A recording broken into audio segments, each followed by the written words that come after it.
Where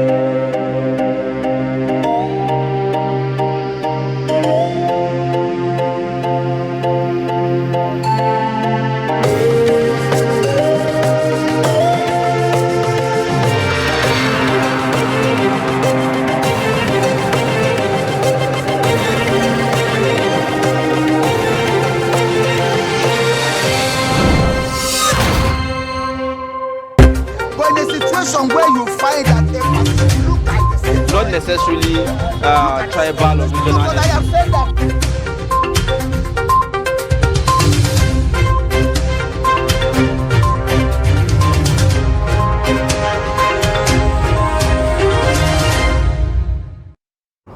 Welcome back, and thanks for staying with us on Trust TV's Daybreak this morning. Now it's time for us to take a look at the front pages of the newspapers.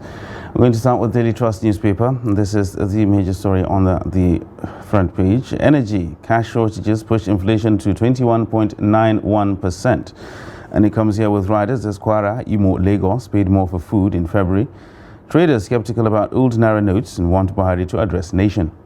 Mopping up Naira, not sustainable way to tackle inflation. Now, this is according to experts. Details of the story can be found on page 4. Moving down towards the bottom of the page there, as INEC deploys materials, incumbents, opposition in last-minute moves. That is also on page 4. And of course, the pictorial shows you different states where the INEC materials are being deployed, from Rivers to Kano to Bauchi, and of course, Delta states as well. At the very bottom of the front page there, Nigeria returns to UN peacekeeping operations. That is on page 24. FEC, OK's Nigeria Agenda 2050. And teacher rapes 4 siblings in Gombe. That is on page 17. Moving towards the top of the front page there, below the masthead. Crack in APC's NWC as Omishore demands 500 million naira damages from Vice Chair. That is on page 10 of the Daily Trust. Petrol subsidy removal, no conclusion yet on palliatives, according to the federal government. And elections, police redeploy 5 CPs in Kano in 1 week, and details of that can be found on page 5. Now, these are the major stories on the front page of the Daily Trust newspaper this morning. We move on to the leadership newspaper for today, and we will be dwelling largely on stories that have not been repeated by the previous review. However, the major story here, it's crisis rocks APC National Working Committee as Omishore Lukman fight dirty over Osun campaign funds.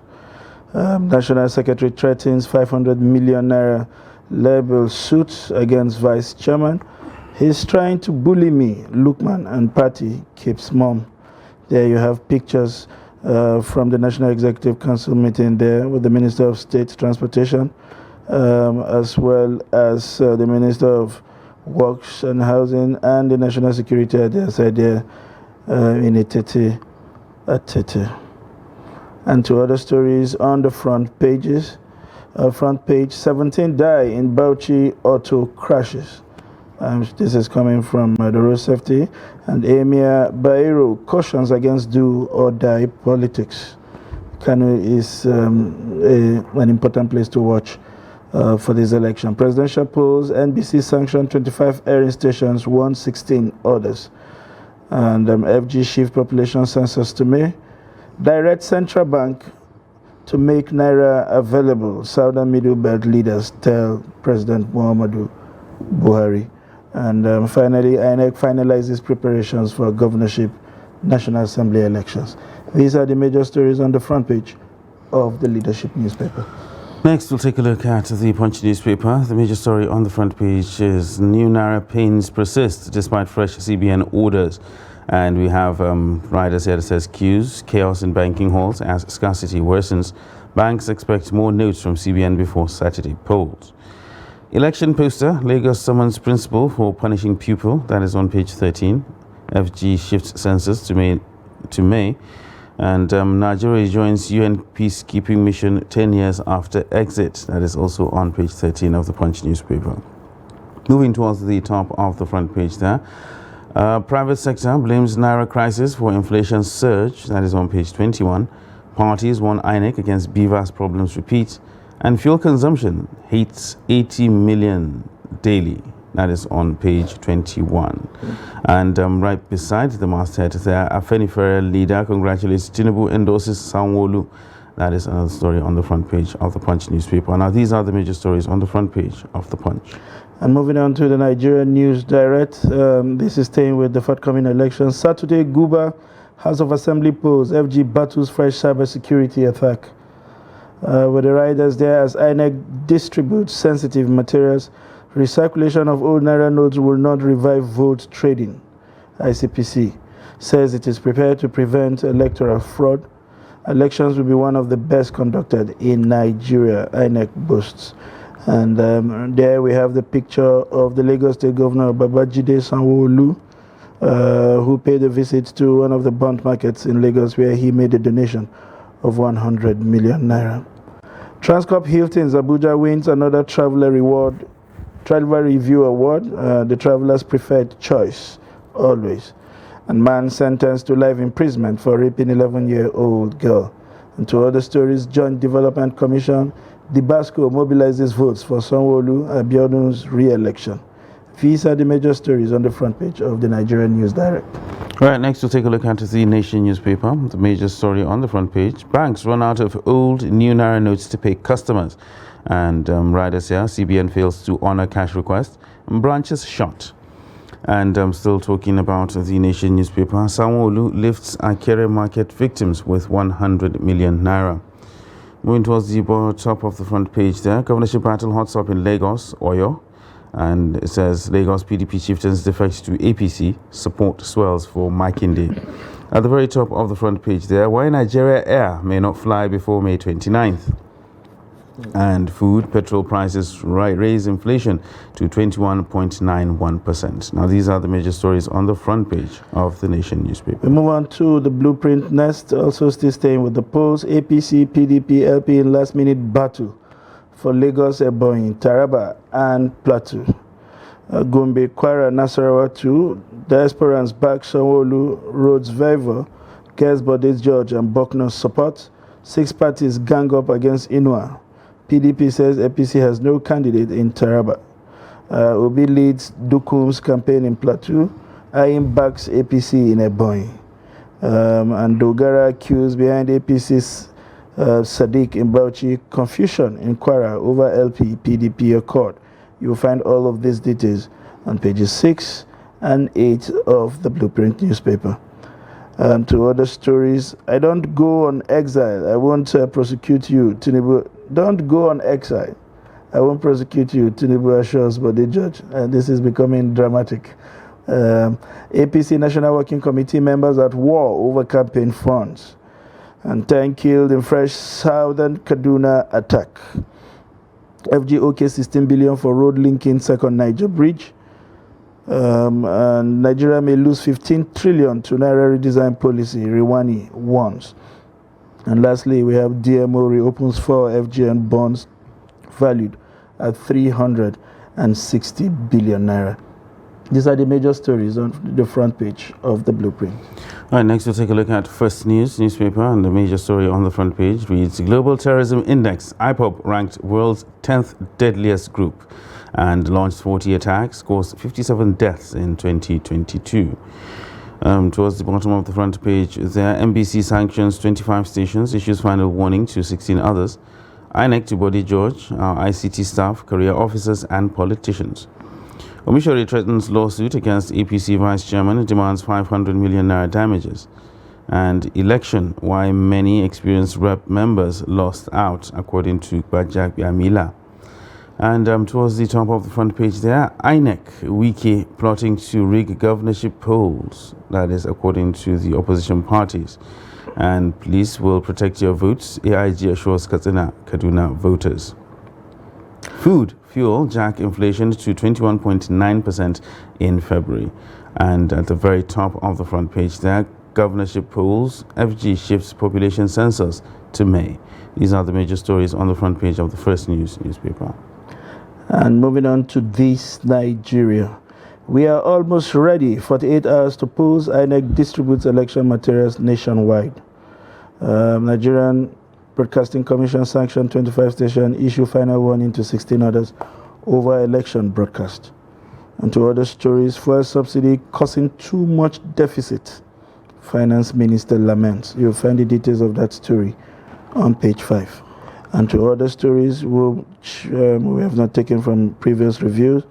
WHO, Nigeria, 54 African countries face serious health workers shortage. You'll find the details of that on page 6. And to other stories, don't toy with Enugu people's will. Eduga tells INEC. The details of that is on page 10. These are the major stories on the front page of This Nigeria.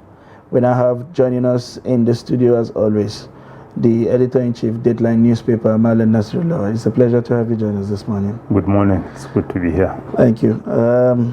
So much is happening ahead of the elections, but more importantly, the economy indicators seem to be pushing out and giving us very worrying figures. Inflation has continued to swell. It has touched almost 22%, a few fractions short of 22%.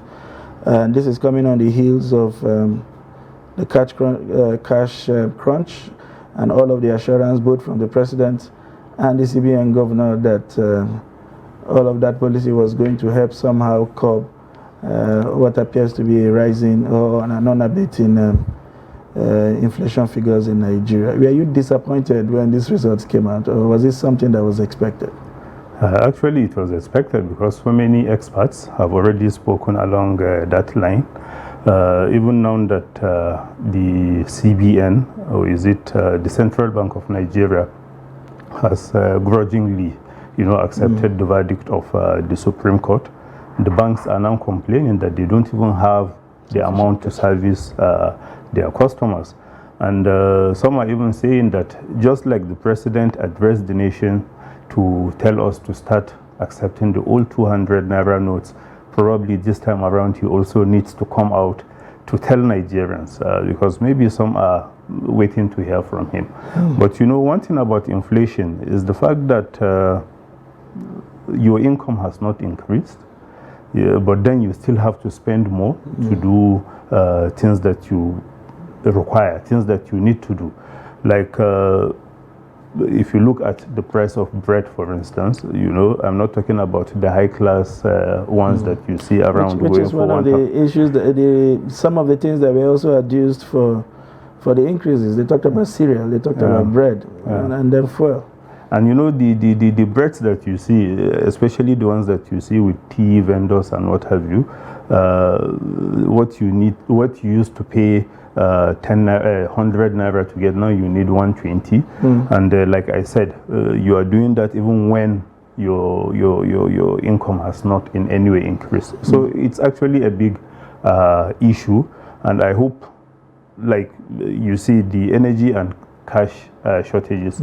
With energy, you cannot sit in one place and say, okay, I'm not going to go out, because you need to go out. And services, goods and services also need to be moved from one point to another.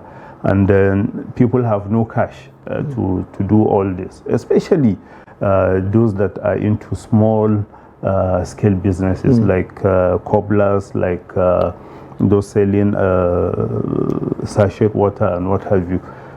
You need that money, to be able to buy from them. But right now they have been turned into more of beggars because they can't access this little money, and then people don't have enough to be able to do that. So you are now forced to trek distances that you will otherwise.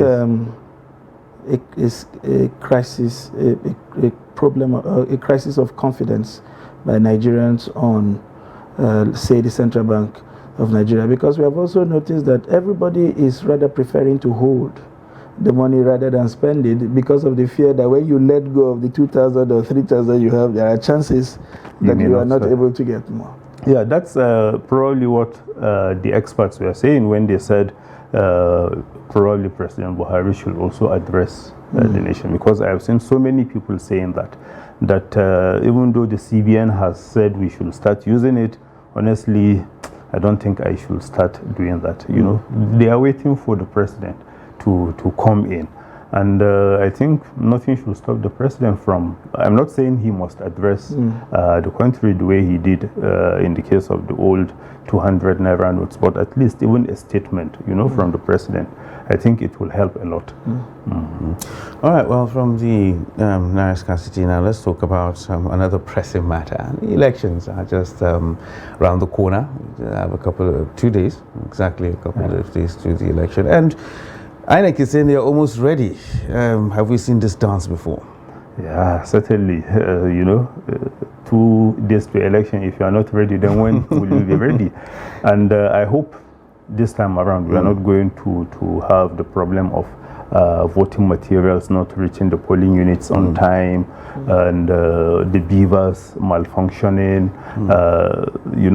all the issues that we had with the last presidential and National Assembly elections. I hope we are not going to see them, because it's when things like this happen that people will now have the opportunity to come out to say, we don't even agree with the processes and what have you. But when things are done transparently, then we will probably see less of all the negative reactions. So what we have seen in the past concerning the previous election that was actually held, and what we're seeing in the run-up to this governorship election, can we still trust INEC to deliver? Well, we give them the benefit of the doubt, since this is a responsibility that they have to discharge. So it's for us to give them all the opportunity, for them to succeed. If they don't in the end, then we can come out to say, all the things that we want to say, because you have requested for money, you have been given. You have requested for even extension, you have been given. So in the end, we'll see whether all these things that you have been given are actually worth it. And staying with the realms of politics, we have started seeing wars drumming up in the APC. And now they are fighting over campaign funds. Well, they made a lot of money. They sold tickets for 100 million and they have they made well over 2-3 billion from those sales. We saw all kinds of people whose faces we can't remember picking up 100 million naira from, like picking up a crate of egg from a shelf. There were largely conversation around the APC not managing the spoils of war after the 2015 election. It was a house divided against itself, leading up to the 2019 election and of course the recent election. With what is happening right now, are we beginning to see a repeat of what we saw post 2015? Well, I don't know why the APC allowed this to come out the way it did, because you should have had an avenue where the vice chairman can now table his grievances, and then the secretary will have the opportunity to also respond. But right now, the reverse seems to be the case. And if you look at it, I don't see anything big, any problem with somebody calling you to account for money that has been given to you. And all these threats of going to court, I don't think they are necessary. The person who is making the allegations should be ready to provide the evidence. And then you that is being accused, you also have your own opportunity to say your own side of the story. It's not something that we have to start saying, okay, I'm demanding for 500 million naira damages when we have not even had the issues. Right now, what Nigerians will want to hear is, okay, the campaign money that came to you, how were they expended? And then what happened to the national body? Why did you allow this to like come out in the way that it did? Like I said, they must have had so many opportunities to discuss this in one of their many meetings, which happened after the Osun governorship election. But the fact that we are now seeing it, probably, like you said, it's a pointer to other serious issues that are being probably brewing, and by the time they come out, we may see things that we don't even expect. All right. Well, let's move away slightly from that. I mean, we've had occasions to discuss with you on this program about one project that has remained elusive, should I say? It's turning into almost a white elephant project right now. A logo was launched, so much fanfare and branding and everything. We did lots of noise was made about our new national carrier. A pre-agreement was signed with a particular company that fell through, and something else came in. Another agreement was signed. Lots of noise has been made about that. People saying that it was. Now we're hearing finally that Nigeria Air may not fly before May 29th. So, when will it actually, or even will it? Well, honestly, I don't see it as something important. The minister shouldn't have even said anything because we all know the position. Right now, right from time, we actually mentioned that looking at the remaining days of this administration, honestly, we may not be able to see any Nigerian air, by May 29. But they keep talking about it.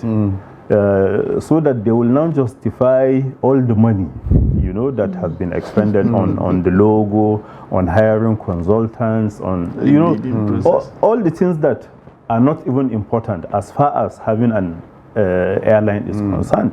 Because what Nigerians will want to see is to go to the airport and see a plane, with all the Nigeria Air logo and what have you. But right now, we don't seem to be heading in that direction. So that's why I don't even think it's important for the minister to be dwelling so much on the issue of Nigeria. No, maybe because he boxed himself into a corner with it so many times. I mean, like he's given so many deadlines for himself to launch it. Well, so maybe that's why he's trying as much as possible to see that he gives excuses to Nigerians so that they'll know that he's probably working on it. Yeah, it's just like what Nigerians will say, that the Oyinbo man that did pencil, also did an eraser. So that anytime you misfire, you now have the opportunity to clean it. So honestly, unless the minister is trying to tell us something that we have not had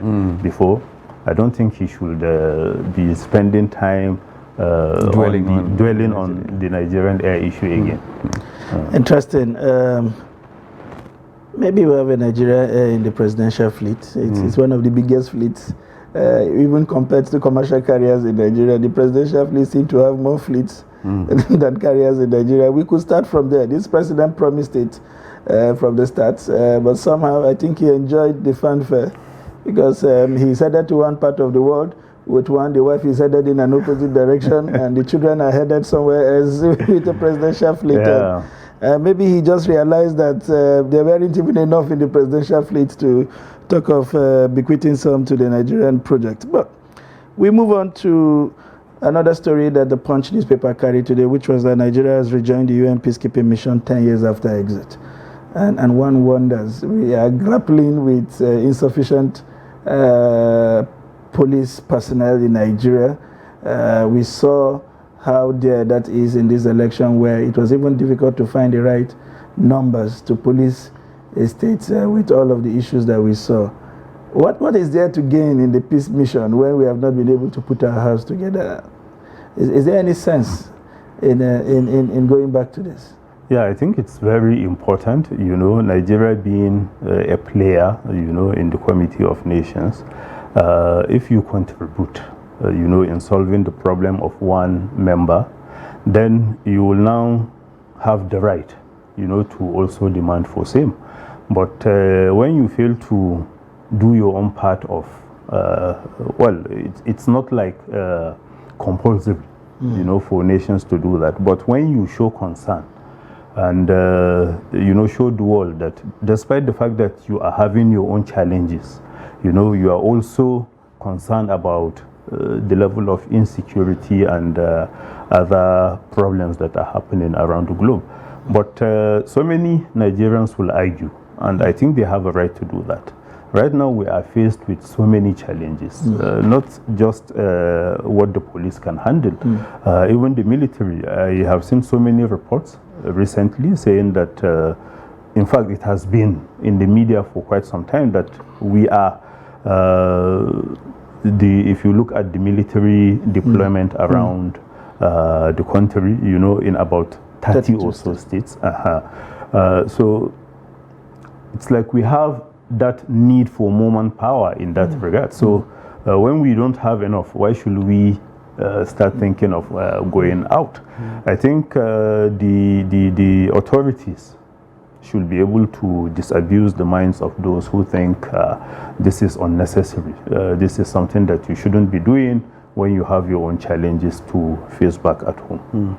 Well, speaking about challenges being faced back at home, First News actually carries the headline that according to the Global Terrorism Index, IPOB was actually ranked world's 10th deadliest group. And we have some alarming figures here coming. They launched 40 attacks and they actually caused 57 deaths in 2022. Are we doing enough? Well, even if we are doing enough, honestly, I find it difficult to stomach stories like this. Because what are we trying to say? It's not something positive. It's not something that we should celebrate with a major headline, you know, the way we are doing. But of course, if you maybe tap into the thinking of the editors, it's always good to bring this to the fore so that at least the government, the authorities will see, you know, the need to actually act so that something like this will not keep worsening. But apart from that, you know, what is there to celebrate? That a non-state actor is killing 57 people in 2022. You know, if you look at those who have been affected one way or the other, honestly, this is not a story that they will want to hear. But for IPOB, you know, this is all they need to show that, yes, what they are doing is making the right impact. They can't be ignored anymore and things like that. So maybe the idea behind the story is, I mean, they feel maybe enough is not being done, or stories always being underreported, and they feel they need to bring it to the fore, just like you mentioned earlier. So that's why the government should use this as an opportunity to see what they are not doing right, so that even if that is their aim, to be in the news for all the negative reasons, you don't give them that opportunity. But right now we have allowed them the air to breathe, we have allowed them the space to operate. So anytime you see things like this, you have no one but yourself to blame. That's just the fact. Talking about negative stories, the Punch is reporting today, according to the NNPC, that fuel consumption has hit 80 million liters daily. And I keep wondering, I struggled to get fuel at regulated price yesterday when I make a quick dash to Niger State. And I mean, when you see figures like this, you just wonder, does somebody just sit and compile these figures, or there are systemic templates, if you like, or data that sort of supports this guy? At some point, in fact, when we hit 40 million, it was a scandal. And somehow it has continued. We have doubled is this just to justify the subsidy payment, or they are just playing a voodoo on us? That's my thinking. You know, right now you said you are spending close to 400 or even billion, more than that, you know, 400 billion monthly on subsidy. So without coming out with figures like this, Nigerians will keep asking questions.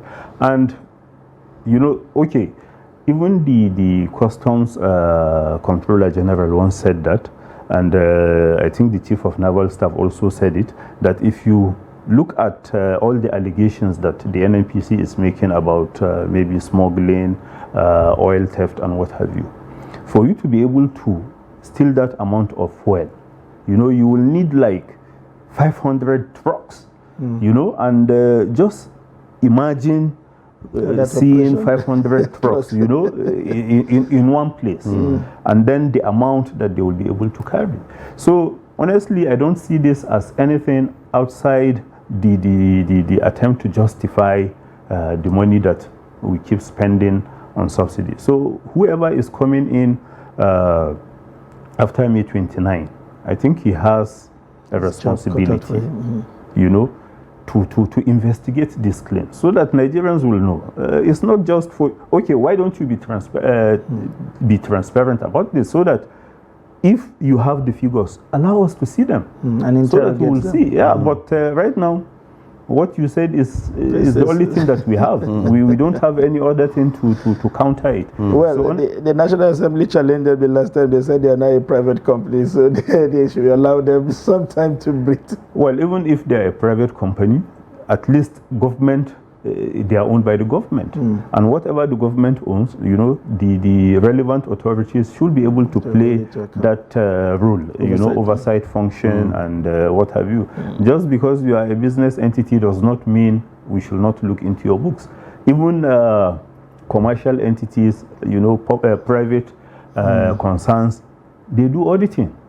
You know, they audit their books and what have you. So what are you trying to tell Nigerians? If you are sincere, if you think, yes, you have the figures to back up your claim, why don't you, you know, present them so that at least Nigerians will see and then be able to take the right decision. All right. Well, talking about the subsidy, the fuel subsidy, Daily Trust is actually reporting that the federal government is saying they have not concluded on the palliatives yet that they're going to push forward once subsidy is eventually removed. Do you see that as something realistic, removing subsidy and then cushioning the effects?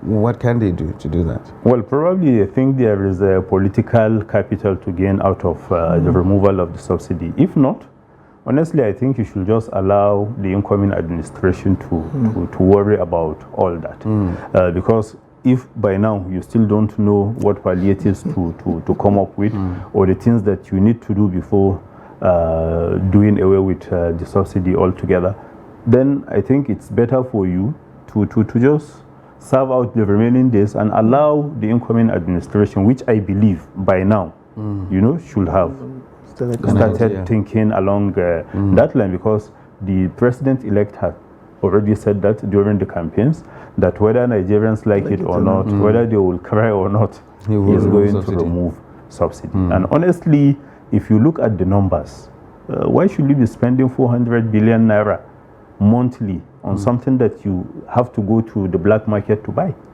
It's not as if we are getting this thing from the filling stations. If you remove Abuja and then maybe 1 or 2 states, all the other states, you know, you need to go to the black market has to be able to buy fuel. So honestly, I don't think the government should continue worrying itself about subsidy with just a little above 2 months to go.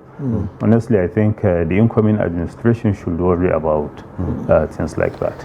All right. Well, on that note, I think we'll wrap up the newspaper review segment for today on Daybreak. Nasrullah, thank you very much for coming, as always. Thank you for the opportunity. It's always a pleasure. Thank you. All right. Well, it's still Daybreak right here on Trust TV. We'll take a short break, and when we return, it will be top of the hour, and the program continues. To stay with us. But in a situation where you find that they look like the same, Not necessarily tribal or regional. but I have said that